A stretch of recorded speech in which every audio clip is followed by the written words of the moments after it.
Good day, everyone. Ali is here from Safi Financial Network. Today is May 11th, 2023. Here is daily analysis for today.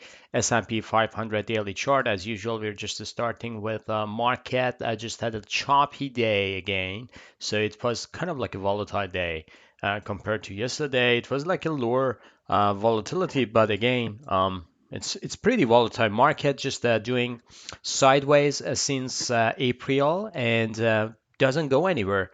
Basically, just whips out to the upside and downside, and this in general forming a nice bullish consolidation. So if you just take it as a poll, this is a consolidation. And this consolidation I call as a bullish just because my cycle shows me that we are just getting another probably by end of this month we'll see another spike to the upside, and that spike is not going to be very epic. It's going to be just an advanced frustrative move to the upside by July August this year. We can see S&P 500 over here like a 43 to 4500, but any dip could be a buying opportunity as long as we are above 4000 level and we hold above 4000 level by weekly close. Shadow doesn't work. Weekly close below 4000 level, so we are pretty safe for another bullish run to the upside. After that, I'm not sure, so we'll see how it goes. All in all, we have a nice again IMI just getting back up again, so stochastic wise we are getting back to the bullish momentum again, so we'll see how it goes. But price action wise, market just doesn't go anywhere. Volume was light today again. There was pretty boring day. So we had some newses. We will get back to those ones when we are getting to the individual stocks. Moving on to Nasdaq for technology, which was the rider again today. So technology was trading higher, and this is the way that I'm just expecting. Market is going up with a very frustrative move. It's just relying on a couple of stocks, and those few names are doing very well. So it's pretty good to have diversified portfolio. And today, like yesterday, I have positive day. Market didn't go anywhere, but my portfolio goes higher just a bit, but it was positive, which is pretty good just because we have a nice diversified portfolio. If you want to get involved with this, make sure just text to me. So I'm going to just share with you the information and conditions. But Nasdaq just get trading higher a bit. We are getting back to the overbought condition stochastic wise. This means momentum is in upside right now. Look at the RSI. So RSI is just heading above like a 50%, 60%, and it stays above it. So as long as RSI stays above 50%, this means there is a momentum. There is a bullish momentum in the market. Yes, if it gets to the overbought condition, so that could be kind of like a scary in downtrend. But right now, market is uptrend. Market since October 2022 is in uptrend. So we like to see a momentum in upside shift to the upside. And right now, Nasdaq just trading 3,300. And if it goes down to 3,000 area, that could be kind of like a buying opportunity because this can go down and then making ready for the next advance to the higher leg, which is kind of coming to this supply area, and that's going to be interesting to see how market is going to react. Everyone is betting on the bear side, folks. Just I'm just letting you know, possibly we will see some correction, but this correction in months of May could be a buying opportunity, as I mentioned many times before. And you can see that in some individual names, they're just to start their move to the upside.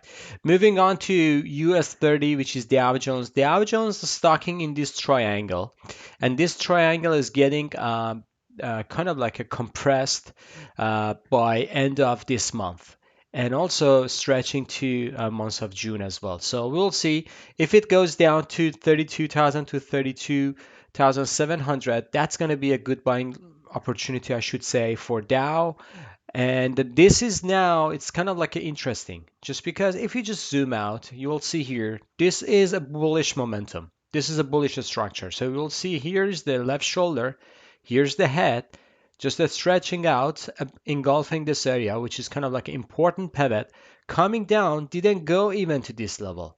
So it was ideal scenario if this one goes to here to 30,000, but it didn't.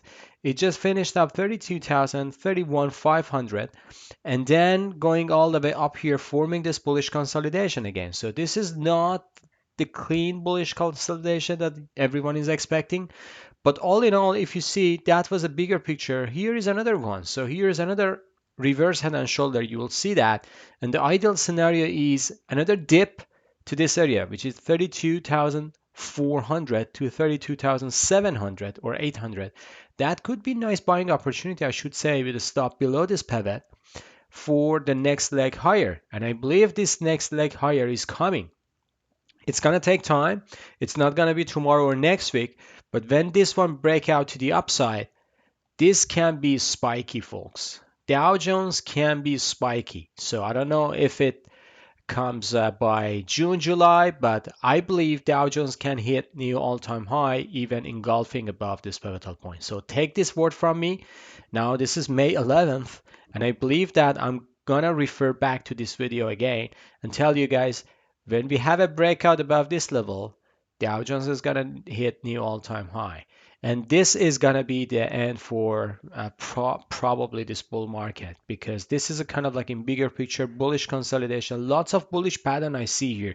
But if this one goes down and fail, that would be very, very scary, because market can go, Dow Jones can go down all the way to here. We have some stop here, but we can go all the way down to here, because this bullish consolidation, these bullish patterns, when fail at the same time, that's going to be very, very scary for the market. I don't think that's going to happen, but no one knows for the future. Moving on to some individual names, yield. Starting with yield again, bond yield is coming down. So we had kind of like a downtick, pretty sharp today, but rejecting back up. So this is kind of like a forming head and shoulder here. So if this one engulf 3.65 here, then it can go down to these levels that I show here. But any upside could be a selling opportunity. I believe bond yield is kind of like a topped in March, and this is going to be a top for interest rate as well. So I'm not forecasting more rate hike for the Federal Reserve. They can do that, but it's going to be very, very scary for the market. They're going to break something, which inflation is coming down. Lots of commodity future market. If you just look at the wheat, oat, and coffee, lean hog, they're all coming down, and there are some individual names that are up, but they're just reversing back down shortly. So we'll see how it goes with the commodity. When commodity prices coming down, when energy prices coming down, so inflation is coming down, and Federal Reserve, there is no reason for them to bring the rate higher and higher. Moving on to the TLT, which is kind of like an inverse correlation with the bond yield and Fed fund rate. So this one at like a $1.10 up. So it's kind of like a getting to this area. So look at that. So this trend line needs to be broken to the upside. If this one clean out this pivotal point, which is 107, that's going to be pretty nice spike to 108 here. And then this gigantic bull wedge can spike up to the upside. I'm pretty bullish on this. Full disclosure, I own TLT, like it's around 6 to 7% of my portfolio, which is pretty hot, just because my best allocation or my biggest allocation is Meta, which is the 7%. Now we are in profit. The second one is TLT. So if Federal Reserve pivot or signal for pivot, or even just blinking for a pause, then it's going to skyrocket to the upside. TLT is going to just outperform the market. I know lots of people are saying something else, but this one, I believe it's going to be outperformer. Gold is the next one. So gold is coming down. We are just like getting kind of like a bearish consolidation to the downside. So if this one take out 1900, or I should say 2000 level, then it's going to spike down all the way to low 1900, which is going to be a great, great buying opportunity. So silver smashed today 4%, but gold just hold up pretty well for now above 2000. But again, this one If this one comes down below this accumulation, which is a 1978, then it should go down all the way to low 1900. We'll see how it goes. Crude coming down today, another $1.34. So crude is just forming this. If you just draw a line, it's just technically reacting to this level.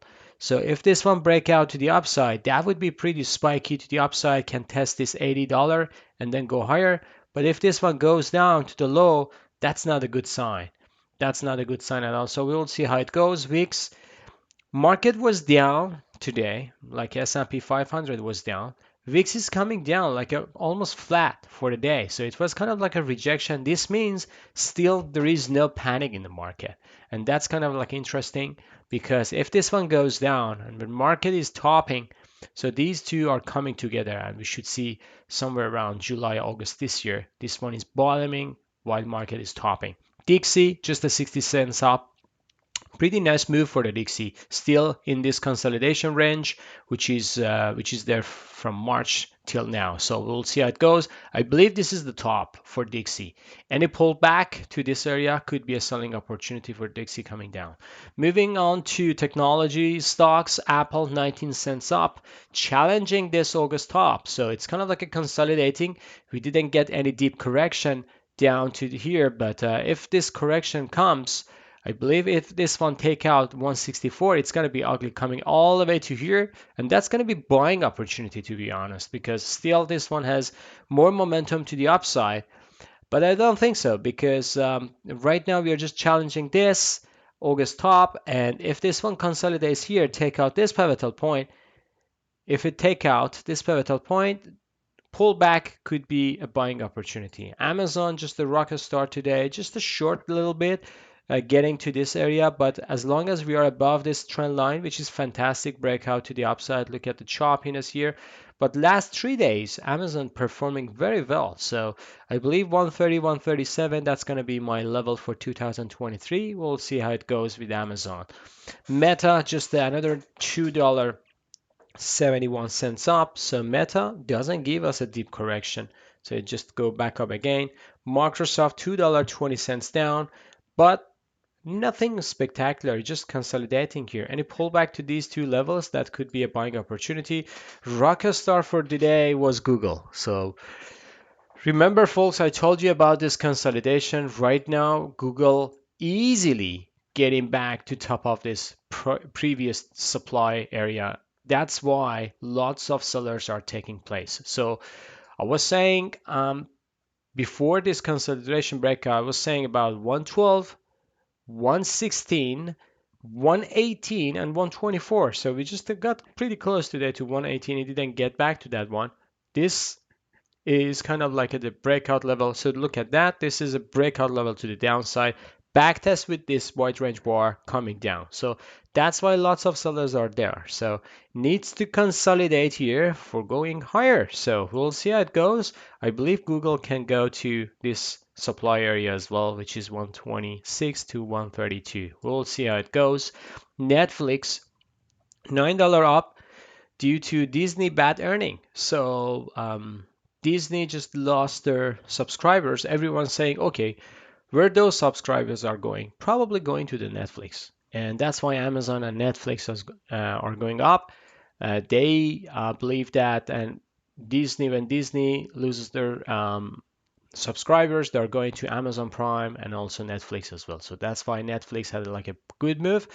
Technically, just after this breakout to the upside, this should be kind of like a nice reaction. We have lots of sellers here, so we'll see how it goes. It can go again to test this top as well. Tesla, after Elon Musk announced that he stepped out of being CEO of the Twitter, and everyone just happy. Probably he's gonna come back to Tesla and make Tesla profitable again. I don't know if he's gonna do that, but it's kind of like a positive news for Tesla. So Tesla is coming back up again, $3.54 to the upside. Semiconductors, choppy day, $1.10 down, SMH. So it's kind of like a choppy, doesn't go anywhere for now, sucks. $2.71. you should be patient with this, just because these names are forming a kind of like a mixed atmosphere here. So TSM is going to the lower low, but AMD just another positive day. I know AMD was reversing down just because tackling to this pivotal point, which is kind of like interesting. 101, 100, it's kind of like interesting for AMD, but this one compared to this one. So AMD compared to TSM is coming down to this level. That would be kind of like a nice buying opportunity, I should say. AMD needs to consolidate here. Even pullback could be a buying opportunity still. Nvidia coming down, not sharply, just consolidating. So there is nothing wrong with chart still holding up pretty well. TXN, Texas Instrument, this one is coming down. Just hit this demand area and rejection is coming down. So we'll see how it goes, but any deeper correction to here, that could be a nice buying opportunity, I should say. Lam Research, 18 cents up, nice consolidation. So this choppy consolidation signals for higher price, if you ask me, but needs to be patient. You need to be patient, and patience is the key. Moving on to financial words, XLF, just coming back up. It was uglier early in the session, but coming back up. There is no good news so far for the financials, so that's why they're not helping out the Dow Jones and themselves. XLF just holding up for now, nothing spectacular. KBE, which is a large cap bank ETF, checking out this pivotal point. This is getting scary again, because if this one goes down to here, this is not good. This means this is just a pivot for another lower low, which I believe it's going to have another lower low. KRE, 92 cents down. This one is leading to the downside. There is no lower shadow. This one is taking out this pivotal point. Then it can go down to 30 to 32 level. JP Morgan, 43 cents down today. So JP Morgan better reaction ladder of the session, but right now still above this pivotal point. Goldman Sachs, $1.83 down. Wells Fargo, 5 cents up. So Wells Fargo just to stretch a bit to the higher price needs to take out $39, $40. And that's it. Gold miners, let's move on to the gold miners. So GDX just following up with the gold price, hard sell off today. So smash down, and probably GDX is coming down to these two levels. Take a look at these two levels, because we were waiting for this long time, and that's what that's why we are patient. GDXJ, the next buying opportunity is coming. This one is coming down as well sharply, so we'll see how it goes. AEM, $2.47 down. NEM, Newmont, $1.93 down. It's coming to this demand area. Franco Nevada, 2% down, so almost 3%, $4.45 down. Gold Barrick, 74 cents down, so Gold Barrick can go down to here to this area, and probably $17 to $18 could be a buying opportunity. Moving on to the energy stocks, so XOP, which is oil and gas exploration ETF, this one just at $1.39 down. OIH $7.40 down. So OIH is getting back to this area, which is not positive sign at all. So this can go down to here. Exxon just $1.95 down. Chevron 87 cents down. So Chevron just hold up pretty well. So it goes to this wide range bar, nice shadow, and nice candle here. So we'll see if this one just a pivot or just a bounce as a dead cat bounce. Oxy, positive name. The only positive name in energy stocks, I believe it was Oxy. So we had this, we have this, and we want to keep this one as well. So $1.08 up, and REIG, it was down 28 cents down. REIG, it's not a good price action, to be honest. This can go down to here to $5, and so we'll see how it goes. Okay, move. I believe I covered everything. If you like this video, please smash the like button, subscribe to our channel, and have a good one. See you on the chart. Bye bye.